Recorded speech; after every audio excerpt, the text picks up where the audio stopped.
the Emirate of Cordoba, next faction up, they have a nice selection of spears. Berber spears, Berber levy, Berber warriors, and the Umayyad guardsmen. Now, first of all, the general, the Umayyad Guard,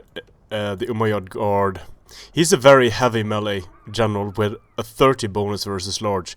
He comes at a hefty price, but it's not like you have any say in the matter, because you have to bring that general. All the stats are top tier, very good. He works reasonably well with Brace, giving him plus 9% attack against cavalry. He works reasonably well with Fast Charge. 50 charge bonus isn't that great. Certainly not shock cavalry level. But he has some survivability, nice melee defense, and just a solid cavalry unit. Then we have the Berber Spearmen. Cheap spears, lacking armor, capable of taking on cavalry. They also have Spear Wall. Then Berber Levy. Whoops. Suddenly my screen turned dark there. Hopefully it's okay. So the Berber Levy is an interesting little unit. It's significantly more expensive than the Berber Spears. However, they do have precursors. Fairly low missile block chance, but they do have precursors. So these guys could be nice in supporting fights. Then we have the Berber Warriors. Now we're getting a lot more armor, but they're also much more expensive. And the Umayyad Guardsmen, great charge bonus, great attack against cavalry, great melee defense, but the price, 1000 for a spear unit, is quite insane. And consider that they only have a 30% missile block chance, and this is a very risky unit to bring. A few melee units for the Cordobans. We have Andalusian infantry and Andalusian warriors, both of them more defensively oriented. The Andalusian warriors having 72 melee defense and a lot of armor. The Andalusian infantry don't have that much armor, only 20 armor. 70% missile block chance for the Andalusian warriors, so this is a very tanky unit. Could work well in shield wall, but it's also very expensive. The Andalusian archers, your standard crappy archers with 38 missile damage. The armored archers also have the crappy 38 missile damage, but they do have 46 armor. So against slingers, these guys are going to hold up exceedingly well. They're not that expensive either. Then you do have slingers. Not much to say about them, your standard crappy cheap slingers. Andalusian skirmishers. The combination of archers and slingers can be very nice when you're fighting cavalry, or indeed any unit, because the slingers slow down the unit, allowing the archers to do more damage with flaming or heavy shot. Then you have Andalusian skirmishers, again very cheap, 5 javelins that will absolutely murder cavalry. The melee cavalry selection is very nice for the Emirate.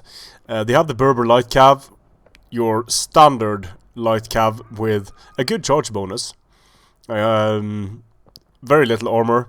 Then you have the horsemen, very little armor as well.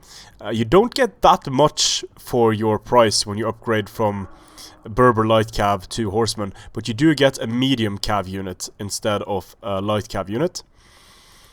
Andalusian cavalry, now you're getting some armor in there. You're getting a medium melee cavalry with a very high melee attack, and then the armored cavalry has a very high melee attack, decent charge bonus, heavy, just a good overall multi-purpose cav unit.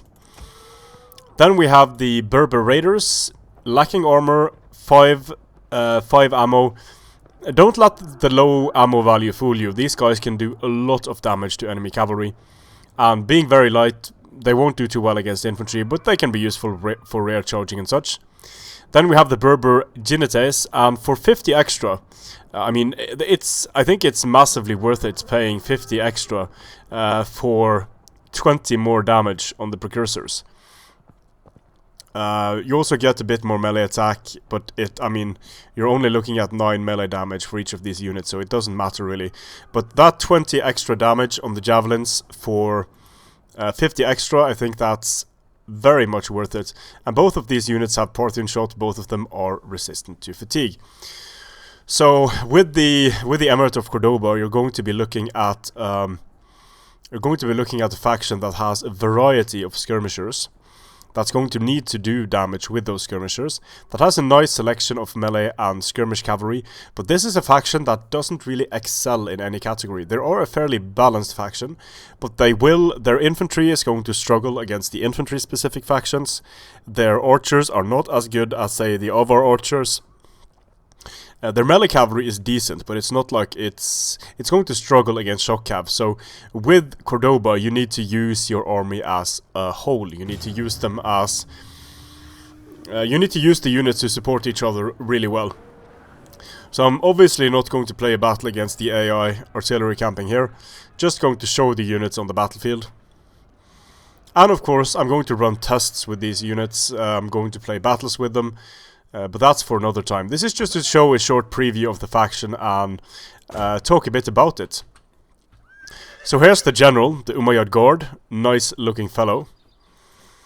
Then we have the Berber spears, and usually I don't like the gaudy color schemes, but I think this is a very nice combination of the flamboyant and earthy tones. Certainly looking very distinct, these units, the Umayyad Guards. You won't see them much on the battlefield, unfortunately, because they're so expensive. The Andalusian infantry, the Andalusian warriors, the Andalusian archers, the armored archers, slingers, Andalusian skirmishers, Berber light cav, horsemen, Andalusian cav, armored cav, Berber raiders, and the Berber Genites. These guys can be especially dangerous against enemy cavalry, but the Emirate of Cordoba doesn't really have that one unit that stands out as shit, this is a really OP unit, you have to bring it. It's more about bringing a balanced army, and I quite like that. Cordoba can certainly be a fun faction to play with. Strength and honor.